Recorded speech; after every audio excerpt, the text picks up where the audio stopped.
El ritmo de la mañana de Ritmo 96. El ritmo de la mañana, la otra se la llevó el diablo.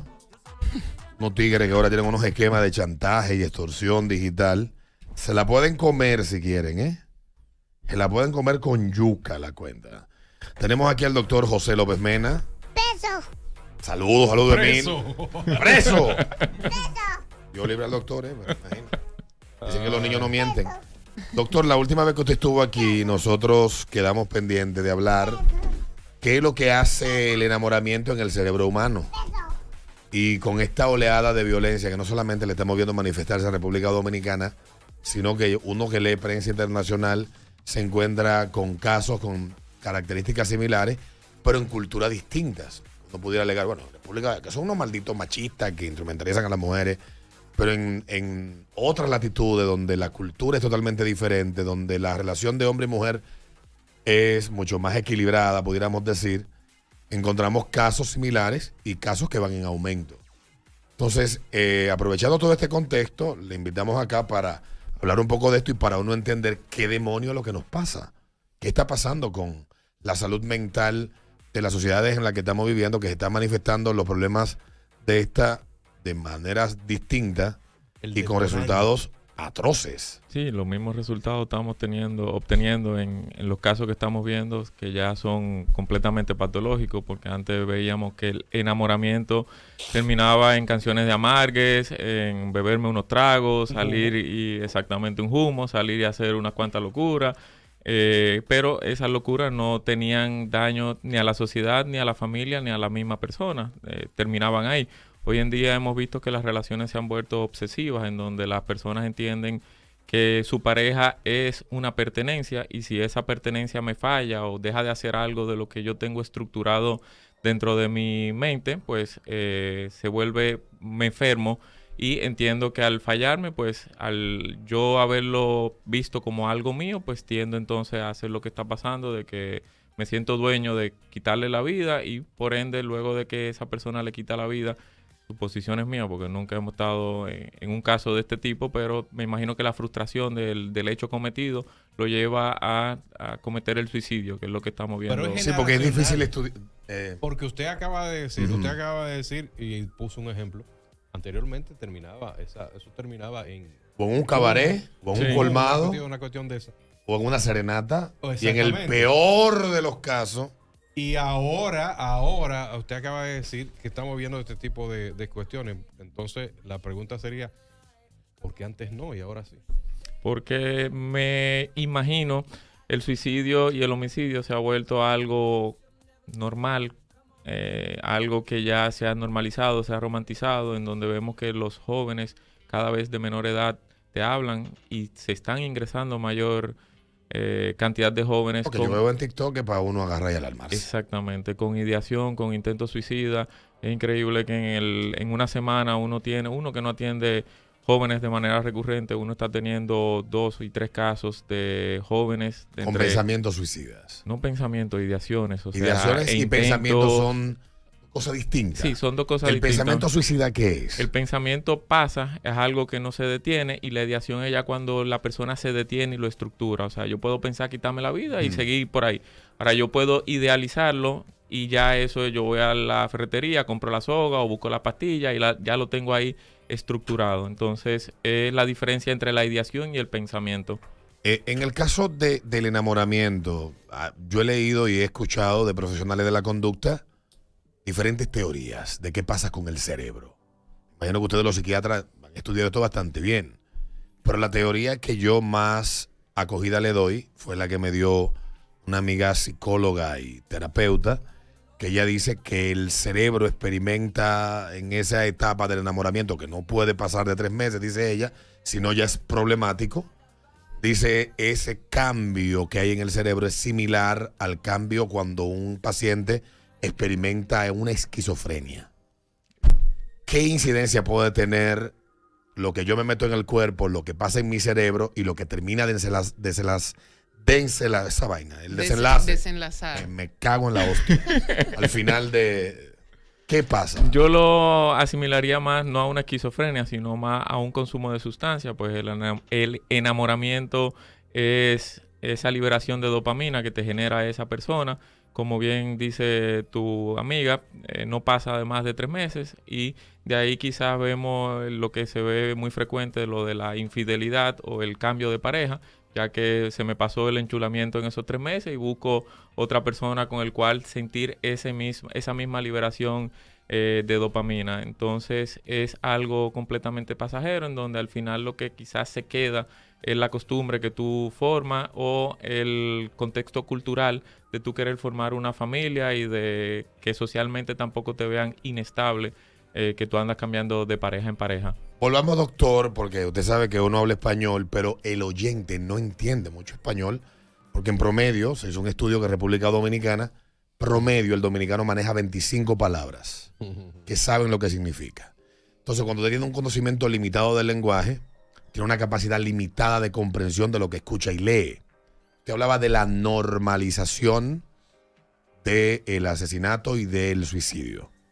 Cuando uno habla de normalización, ¿a qué se refiere cuando hace ese tipo de señalamiento? ¿Qué es normalizar? Que el cerebro lo estructure como una idea cotidiana en el cual ante un problema yo lo vea como una posible solución. Y por eso vemos que en personas jóvenes, en donde no han tenido una situación, un gran cúmulo de problemas en su vida, la solución que le están dando quizás las redes sociales o su entorno es eso, quítate la vida. O eso es normalización. Eso es normalización. ¿Y qué incide para que la mente, usted dijo redes sociales, pero cuando empezamos a ver casos como lo que han pasado y hay una cobertura excesiva, sensacionalista y a veces hasta romántica de la tragedia, ¿puede eso ir condicionando la mente del individuo ese hecho como una posibilidad en una circunstancia similar? Claro que sí, incluso en los aspectos de cuando ocurre el suicidio, la Sociedad Dominicana de Psiquiatría y de todos los países tiene unos estándares que en sus momentos se habló con la prensa. Que ningún medio lo cumple. Exactamente, que ningún medio lo cumple, en donde se maneje la noticia del suicidio de una forma ética y que, porque habíamos visto que cuando ocurría un hecho se repetía de la misma forma. Entonces invitaba a las personas la misma noticia, a todo aquel que había pensado hacerlo de esa manera. Y pasa con toda persona que está teniendo un conflicto de su pareja, de que al ver que todo el mundo lo está solucionando de esta forma, pues se montan en la ola y vamos.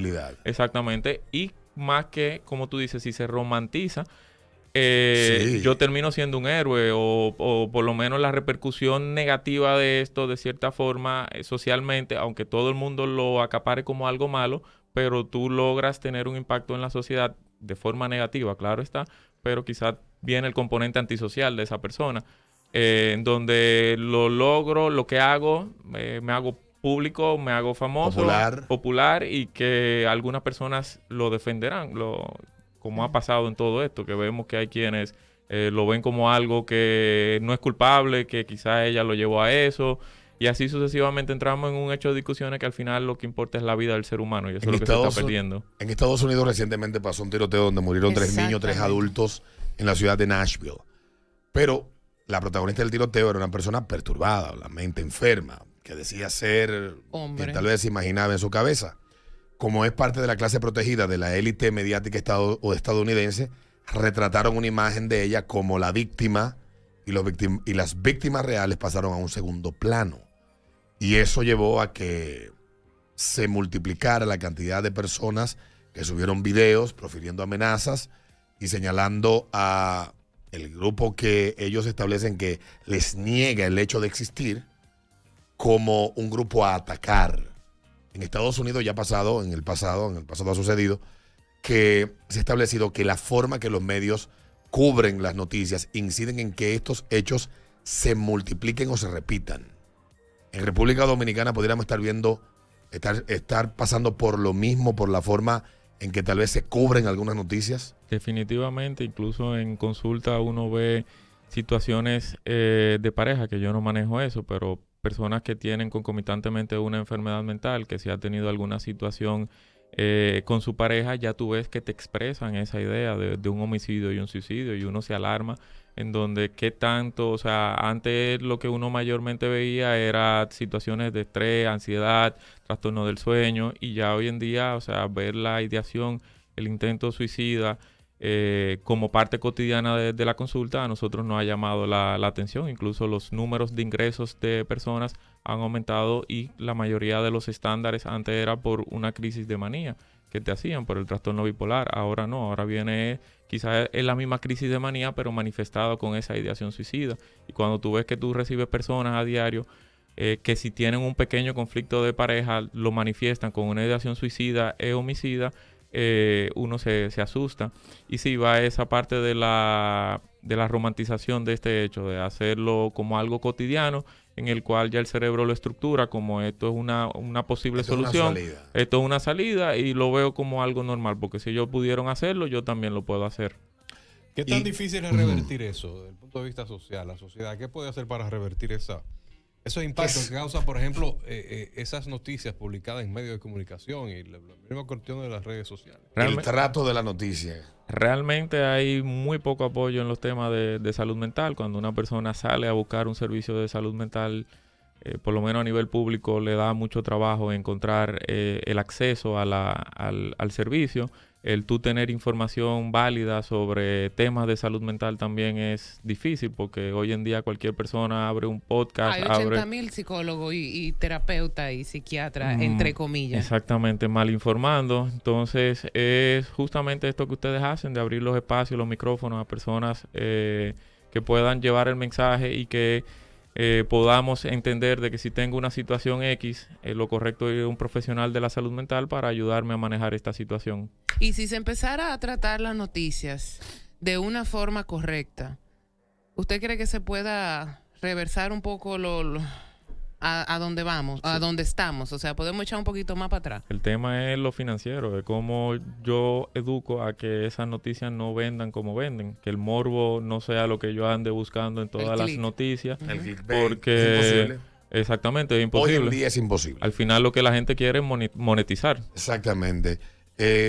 Yo puedo citar el caso de un medio local que cada vez que pasa un suicidio, o si fue con pastilla, pone un viaje de pastilla, la foto de la persona, una cruz, una vaina en Instagram. El otro día fue alguien que se quitó la vida ahorcándose, y lo que estaba en la fotografía, en el arte, porque es un arte que hacen, una soga de la que utilizan para la horca, la foto de la víctima y el más mínimo detalle de cómo pasó el hecho. Que el metamensaje que te manda es cómo hacerlo, o sea, no te lo deja a tu imaginación. Y ya la OPS, que tiene un manual bastante extendido, y hubo una vez aquí que lo distribuyeron a todos los que trabajábamos en los medios, tiene que andar por ahí en un PDF, cuando la OPS empezó a ocuparse de este tema, estoy hablando de hace más de 12 años. Sí. Recomendaban y señalaban el trato correcto de la noticia. Pero cuando tú lo que estás compitiendo es por la atención o por la sintonía a través del morbo, te importa un huevo lo que traiga eso como consecuencia. Claro. Y eso no se lo inventaron 3 psiquiatras en un colmado cónclave, ni en un colmado bebiendo cerveza. Estamos hablando de décadas de observación y de análisis que llevaron a esas conclusiones. Sí. Y eso es lo que ustedes han recomendado a partir de esos manuales que ustedes hacen llegar. Pero se hace caso omiso y entienden, y al final entonces lo malo siempre somos los psiquiatras. La única especialidad que tiene una o sea, hay un grupo, un movimiento de antipsiquiatras, de que al final lo definimos como pacientes que porque ustedes medican demasiado. Dicen los que los atacan porque ustedes son demasiado medicadores. Exactamente, somos pastilleros, pero el tema es que nadie nos ayuda en esos aspectos, en esos sentidos, porque el cerebro viene recibiendo todo este bombardeo por todos los lados. Tú abres un celular, tú abres una red social, tú abres un periódico, y en todos los lados una noticia negativa, y esa noticia negativa de cierta forma a ti te consume tus neurotransmisores, y esos neurotransmisores es lo que te hace luego caer en lo que tanto estamos viendo, en depresión, ansiedad, trastorno del sueño, y terminan en el sillón de un psiquiatra, en donde uno termina con una receta, porque hay que hacer énfasis. Psiquiatra maneja signos, síntomas con pastillas, psicólogo lo maneja con psicoterapia. Si yo estoy enamorado de alguien ¿En qué punto de eso que estoy experimentando yo debo de pensar, debo de sentarme a hablar con un especialista en la conducta para que me saque? Porque puede haber una predisposición del individuo a engancharse en una vorágine loca y de Obsesión. sobrepensar, obsesiva y toda esa vaina que no necesariamente la controla, puede ser hasta una predisposición genética que lo lleve a eso. Ujú. ¿En qué punto yo debo de hacerme consciente de que, mire, todo está bien? Cuando te vuelves disfuncional. ¿Y qué es ser disfuncional? Que ya tú te das cuenta que en tu día a día es solamente pensando el mismo tema, pensando en esa persona, pensando en cómo acaparar la atención de esa persona. En cuando tú ves que tú te alejas de esa persona, tú sientes una necesidad. Eso se llama dependencia y codependencia, en donde tú dejas de ser quien tú eres para convertirte en lo que esa persona quiere que tú seas. Y cuando tu entorno y tu medio te lo dicen, viejo, tú has dejado de ser quien tú eres porque ahora tú has romantizado solamente estar con esa persona y tú te haces caso omiso porque tu finalidad, tu dopamina, estar en estar al lado de esa persona. Cuando eso se vuelve cotidiano y tú pierdes tu percepción de ti mismo y tú te obsesionas, tú dejas de dormir o tú empiezas a hacer cosas locas, en donde gastos excesivos que quizás de dinero que tú no tienes y para tú seguir impresionando y enamorando o conseguir la atención de esa persona, tú lo empiezas a hacer, requiere la ayuda de un especialista para que no termine pasando lo que está pasando. ¿Qué se hace con el paciente? ¿Le entra galleta en la...? Lo amarran, le ponen una camisa de fuerza. Una camisa de fuerza, le entran a galleta. Lastimosamente ya la camisa de fuerza no existe. Porque No yo se conozco usa. casos de No la personas conocí. que me han contado sus experiencias y a veces son vainas que yo digo, pero es que eso es imposible, que tú me digas que tu mente está funcionando de esa manera. Cuando digo imposible, porque son personalidades que uno las conoce, que no son muy proclives a eso, lo que me hace a mí entender entonces que a cualquiera le puede pasar. Sí, en personas calladas, Y sin la retraídas. intención de hacerlo. Sí, en personas calladas, retraídas, es que uno tiende a ver esto en personas que son obsesivas, que le gusta el orden, entonces entienden que esa persona es mía. Y cuando yo dejo de tener esa percepción o cuando yo veo que eso se va, esa persona se va a alejar de mí y ya va a Surge romper como ese una angustia, vínculo. como, Sí, una ¿dónde se va? desesperanza, una sensación de vacío. Sí. ¿Qué va a ser de mi vida? Así mismo. Y desde que eso se rompe, pues lo lleva a tener pensamientos que nosotros le llamamos psicóticos, que se despegan completamente de la realidad. Y al psicotizarse, la persona entonces ya entiende que nada vale y lo lleva a estas decisiones fatales y extremas. ¿Sigue siendo el amor y los problemas financieros el detonante o los detonantes más importantes para que las personas puedan caer en ese tipo de conducta? Eso y la infidelidad. Cuando se Sí, la descubre infidelidad, una repito. infidelidad también eso es un Sí. detonante dentro de la ¿Por qué relación. pasa eso?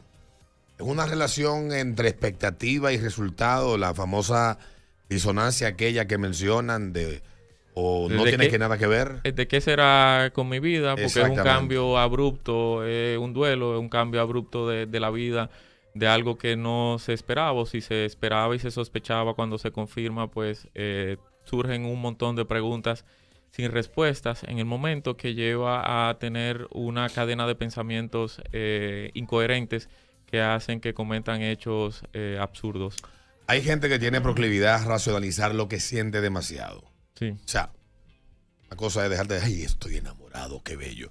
Entonces tú te sientas en tu casa, enamorarme para yo después tener que estar llevando y buscando gente. Gastando cuartos. Después gastando cuartos. Llevando y buscando gente. Sufriendo después cuando yo me entere Aprendiéndome que me fecha. pegaron Aprendiéndome fecha. Yendo a cumpleaños de la familia, Él está bregando hablando de con él. una tía y Está hablando vaina. de él, ¿eh? Eso viene Bregando con una Hablando de tía, él, oye, doctor. como que tú no hablas de ti. Bregando con una tía. Eso viene en combo. Cuando el individuo esta es la parte que quiero preguntarte. O sea, ¿hasta qué punto es recomendable uno ser racional para que no pase lo que usted señala de cuando la infidelidad uno la descubre y te afecta, o cuando el amor se acaba y te quieres ondear de la Torre Eiffel, o cuando la persona no te corresponde y tú sientes que la vida no tiene sentido? O sea, ¿hasta qué punto uno tiene que dejarse llevar? ¿Qué es lo recomendable? Los terapeutas que señalan, que se dice, o no hay una fórmula perfecta. No hay una fórmula perfecta, pero lo que es recomendable es aprender a coger y soltar. O sea, en la medida de que lo que vivir, como dicen lo de Narcóticos Anónimos y Alcohólicos Anónimos, solo por hoy. O sea, yo sé solo lo que me va a pasar hoy. Sí.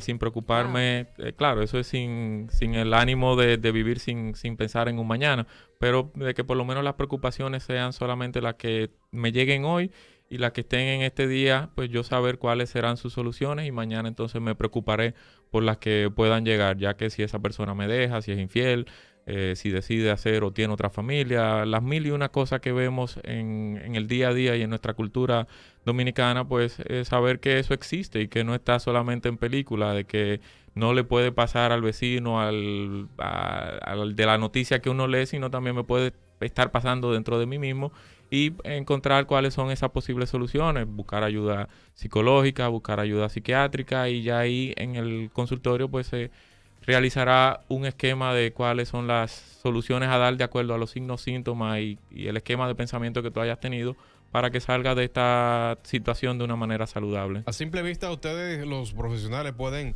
identificar, no dar un diagnóstico ya profundo, pero sí identificar a una persona que pueda arrastrar esos problemas. Usted lo ve de lejos y dice, coño. El que tiene mal de amor se le ve en la cara. Se le nota, sí. Se le nota. En la cara, en ¿Qué la señales ropa. son, más o menos? En la ropa generalmente tienen ojeras de que han dejado de dormir. De dormir. Hay un descuido dentro de su misma forma de vestir. Hay... ¿Qué pasó, Adriana? Siga, doctor. No se deje presionar. Hay un descuido en su forma de vestir, a veces en su misma higiene también hay un descuido. ¿Se dejan de bañar? Se dejan de bañar, empiezan a quedarse encerrados, beben mucho, un buen punto. Y si hay consumo de otras sustancias, también aumentan el consumo de esas sustancias, abandono a actividades familiares, actividades laborales, y vemos que esa persona cambia completamente. ¿El enamoramiento es una necesidad humana o biológica? Lo humano lleva a lo biológico. A lo biológico, pero a veces es, por eso hice la pregunta. Ajá. Porque yo sé que es inherente, pero a veces la biología empuja a lo humano Sí, claro y viceversa. Que sí, claro que sí. Eso es, no sé si es válido el ejemplo, es igual que la masturbación. O sea, hay una parte biológica del ser humano hormonal que lleva a un requerimiento en el cual tengo necesidades de eso que yo he producido, en el caso del hombre, de sacarlo. Y si no lo hace de una forma de masturbación, también hemos visto que se tiene lo que es los sueños húmedos en donde eso sale. Y sí, entonces tu biología, y por eso vemos que en la medida que van pasando los años, ya tu necesidad sexual va disminuyendo. Por la parte hormonal. Tenemos la muestra aquí en cabina. Por la parte hormonal va pasando. 7 y 8 meses que no veo a Linda. Eso sí, doctor, pero me dicen el artesano del sexo. Que todo el sexo que tengo es hecho a mano. Hecho a mano. Entonces en esa explicación que usted está dando, porque es interesante entender qué tanto de lo que nos pasa en el cerebro es producto de nuestro propio proceso evolutivo. Sí. O qué tanto del entorno en el que nos desarrollamos empuja al animal salvaje a esa eso parte. que hace. Sí. Y vemos qué pasa en las mujeres cuando están en la fecha de ovulación, que tienden más, por lo de la feromona, tienden más a tener esa necesidad de querer reproducirse porque es un instinto animal que le dice tu óvulo está ahí, hay que... Mire, y para que usted hay que vea darle uso a ese óvulo. que Exacto. el hombre, sin importar lo que le guste o lo que prefiera, el olfato de cuando la mujer está en gusto no lo pierde. No. No lo pierde, porque yo me doy cuenta cuando una mujer anda prendida para que le partan la psiquitrilla. Y cuando le pregunto, anda en sus días de ovulación. ¡Qué Sí, porque miedo! tú sientes una tensión sexual, aunque tú no seas la opción. Y es verdad. Recuerda que yo lo que brego es con mujeres. Alberto, o sea, ¿tú te das cuenta cuando yo estoy ovulando? De ti no, porque no compartimos tanto de esa manera, pero con la que yo comparto de manera más cotidiana sí me pasa. Ah, ok. ¿Y en qué ambiente pasa eso? Bueno, no le voy a decir, pero si te quieres lo invito. Me mata la mujer, la esposa. Pero volviendo al tema de esto, ya para ir cerrando para poder entender esto que está pasando. Hay quienes dicen, vimos el caso muy sonado de una presentadora que iba en ascenso, y un caso muy lamentable, con un desenlace terrible, y hubo quienes señalaron de que la mente de ese individuo ya estaba enferma. Que él hizo eso porque estaba enfermo, obviamente, no era paciente suyo, no era paciente de ninguno de los que diagnosticaron, pero vimos un individuo que, por lo que se conoció, que venía en un proceso, llamémoslo, de involución de esa relación por una serie de hechos que sucedieron concomitantemente a la aparición de la relación y todo lo que le fue afectando.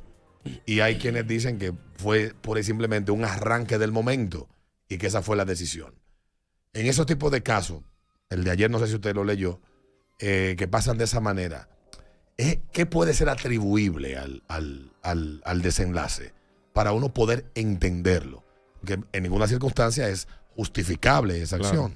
Claro, son personas que tienden a tener un tipo de personalidad que manifiestan su ira y son completamente impulsivos ante estas y otras situaciones. Quizá uno estudia el historial y ha habido historia de algún conflicto, alguna riña, generalmente uno lo ve, o los más sonados siempre se dan por un parqueo, cosas así, en donde pues al no poder manejar esos impulsos y las personas no poder, por el estigma que existe, cuando tú dices a alguien, ve a un psiquiatra, ve a un psicólogo, tú me estás diciendo loco, o sea, es una ofensa el tú recomendar a alguien que visite un profesional de la conducta, por ese estigma, y más en los hombres, que es muy difícil el tú acercarse a una consulta psiquiátrica. La mayoría de los pacientes que uno tiene siempre es del sexo femenino, porque están más abiertas a entender de que esos cambios realmente le afectan, porque los hijos o las demás familiares se lo manifiestan. En el hombre no, el hombre tiende a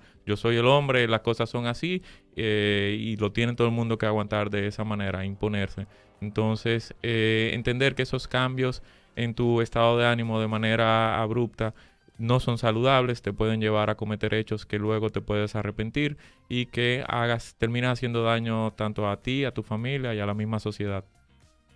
No es lo mismo un viejo cacarrabia que un viejo ridículo. Un cacarrabia es un señor adulto que está en su casa que todo le molesta. Todo le hiena, le huele. Exactamente. Que es diferente al otro, que sí, no llega la misma gente a la cabeza. Señores, por favor, respeten. Que vaya. Yo no puedo. Dale, sigue. Pero tiene una característica muy... No, lo de cacarrabia me referí. No, lo de cacarrabia no. El otro tiene... el ridículo tiene la característica de que tiene un comportamiento más inclinado a personas con un tipo de problemas mentales. Y es, por ejemplo, de estos que se van y se paran en los centros educativos a mirar a la muchachita y ese tipo de cosas. Esos son peligrosos. Sí, hasta en la vestimenta uno se lo ve y en la mirada, de que son, como tú lo describes, viejo ridículo, de que de lejos... La camisa con ramilletes. Sí, un sombrero, o queriendo aparentar menos de la edad que tienen. Entonces, sí, se ve, es notable socialmente y uno puede, sin tener que diagnosticar a todo el mundo, porque uno no anda diagnosticando a la población, pero sí darte cuenta de que tu pareja o la persona que tú estás eligiendo tiene algún tema de salud mental en el cual puede tener un desenlace triste. Hay señales. Hay señales, es correcto. Y están lo que en muchos casos hemos visto también que termina trágico es cuando hay la pareja, cuando la pareja le lleva más edad a la otra. Cuando en este caso, por ejemplo, cuando un hombre es mayor que la mujer, está con una mujer más joven. Puedo decir genéricamente, pero sí en muchos casos terminan trágicos. El hombre va matando a la mujer, agrediéndola. Pero ocurre más es fatal cuando le dobla la edad el hombre a la mujer. Exactamente. Porque nosotros tendemos a madurar un poco más tarde y por eso siempre hay una diferencia de edad entre la pareja de hombre y mujer, de que el hombre le lleva 5 o 6 años, como mucho 10, y es por eso, porque uno madura más tarde y por ende la mujer, para sentirse identificada con la madurez que tiene, busca un hombre un poquito mayor. Claro que sí. Bueno, pues sí, mi amor, le damos las gracias al doctor José López Mena. Teníamos pendiente de conversar esto aquí. Ha coincidido, obviamente. Entonces habló, la última vez que estuvo aquí fue como a principio de año. Dios te bendiga esa memoria, Alberto.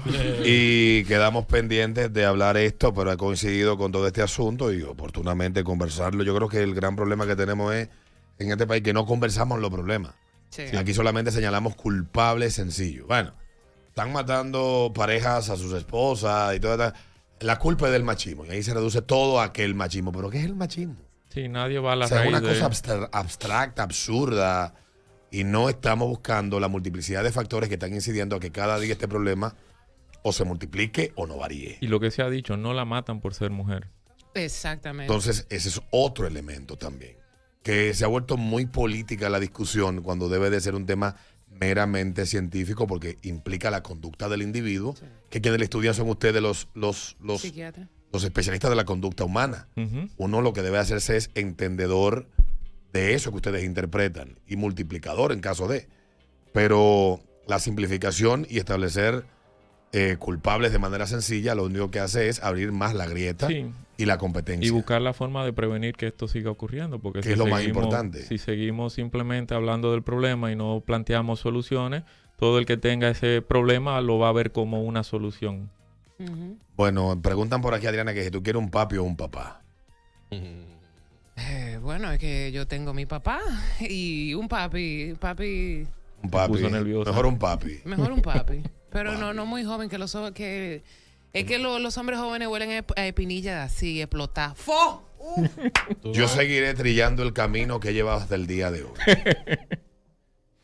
No. Tenemos que hablar de la pornografía y cómo le cambia la estructura cerebral a la Ay, gente, sí. doctor. Estoy Tema leyendo de abierto eso. para la próxima entrevista. Doctor, porque de verdad hay gente que le cambia completamente el comportamiento y estuve leyendo de cómo afecta la estructura cerebral el exceso de consumo de pornografía al individuo, no importa si es hombre o mujer. Así mismo es, y lo hemos tenido en consulta, esos casos. Y ya finalmente, por aquí hacen una pregunta, no quiero dejar de irla, no tiene que ver con lo que estamos hablando. Pregúntale al doctor, ¿por qué las mujeres que sufren trastornos del límite tienden a ser bisexuales? ¿Qué es eso? Trastorno del límite. Trastorno límite de la personalidad es un trastorno de personalidad en el cual esas personas no saben poner límites, viven a su extremo, y dentro de eso de no poner límites está buscar, conocer, curiosear en la parte sexual, y por eso es que A al no... todos le dicen que sí. Exactamente, a todos le dicen que sí, y por eso se ve que tienden a ser bisexuales. ¿Está bien, doctor, que yo vaya donde una bruja a consultarme cada vez que tengo mal de amores? Vaya de un psiquiatra, hombre. o un Gracias, psicólogo. Adriana. Gracias, No, porque hay Adriana. gente que tiene mal de amores de una vez, prendió un velón y un baño. Sí. Digo, te voy a decir una cosa. Psicólogo responsable te manda primero donde un psiquiatra. Por lo menos eso lo hace Don Luis. Don Luis te manda, vamos a ver a qué grado tú estás. Entonces él sabe si sigue como Sí. psicólogo o te deja en O te psiquiatra. deja en el Sí. psiquiatra. Eso es una psicología responsable. Sí. Bueno, Es así. pues le damos las gracias al doctor José López Mena. ¿Cómo lo encuentran a usted, doctor? En las redes sociales, asimismo, @JLópezMena, en Instagram y todas las demás redes sociales. Le deseamos un feliz resto de la semana y que no se encuentre con estos casos tan a menudo. Gracias. Ya venimos de ese ritmo de la mañana. El ritmo de la mañana de Ritmo 96. HIMS Santo Domingo. Disponible donde quiera. Descargando nuestra app. Ritmo 96. Una estación del Grupo Medrano.